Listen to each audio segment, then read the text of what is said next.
Shteti po përballet me një ikje masive të banorëve. Sipas Agjencisë së Statistikave të Kosovës, 151.700 qytetarë janë larguar nga vendi vetëm në periudhën 2020-2024. Vetëm në vitin 2024, 37.451 banor lanë Kosovën, ndërsa u kthyen vetëm 9.038. Emigrimi ka pasojë të mëdha në rënien e fuqisë punëtore, zbrazje e shkollave dhe universiteteve, humbje e profesionistëve, rënje e konsumit si dhe dobësim i ekonomisë në vendin tonë. E pse po largon të rinj nga Kosova, tregojnë sociologët dhe qytetarët. Së pari për shkak të mos perspektivës socioekonomike dhe apo për një jetë më të mirë. Duke ditur që kemi një papunësi të madhe, shumica e fëmijëve tonë kanë dyfishuar GDP-n per capita, ndërsa te na kemi një lloj stagnimi dhe inflacioni të marramendur duke mos japur perspektiva të mira socioekonomike.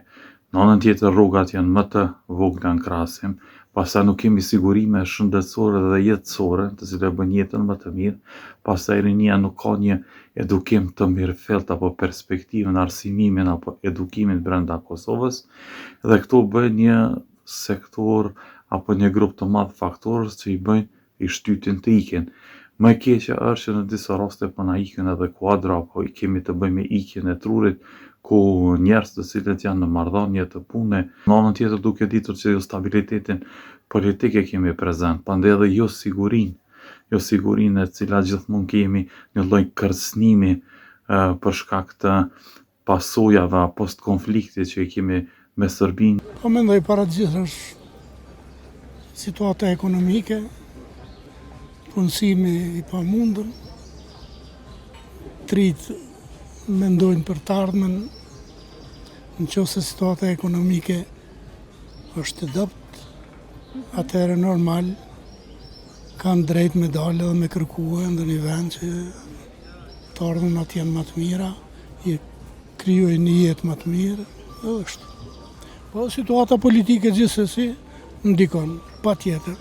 Shihin çfarë situate kemi, prandaj edhe ajo pakënaqësi e madhe, rinia janë zhgënjy, edhe kanë drejt me kërku vend më të mirë. Me që vjedhe nga fusha e arsimit, do thotë ka problemet e veta që nga pasqyrimit e këndej, me vetë faktin se shumë eksperimentohet me arsimin. Çdo qeveri që vjen në pushtet, do thotë fillon nga e para. Kështu që edhe kjo e fundit do thotë me eksperimente që i vën arsim, me programet, me kurrikulat, me atë gjithçka, vërtet i ka vështirësu punën e vetë pedagogëve, por edhe të nxënësve. Duke bërë shkollimin dhe arsimimin më atraktiv dhe më të dashur, atëherë rinia jonë nuk bredh vendeve të Evropës, nuk ka nevojë për të ikur, nuk ka nevojë për të lëshu vendin.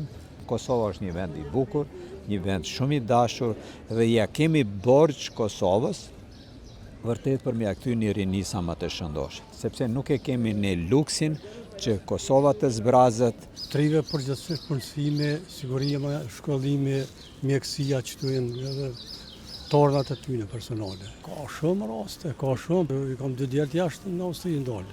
Që si studenta dhe në herat jenë vendosin, jetojnë atje. Po ata gjithë menin e kanë ama nuk është të kënaqshme, jeta s'është bash. Për ta është pak se mërzia për adhe, për familje, babë, nonë, vllazni që të ta. Ndërkohë Gjermania mbetet destinacioni më i kërkuar nga emigrantët kosovar.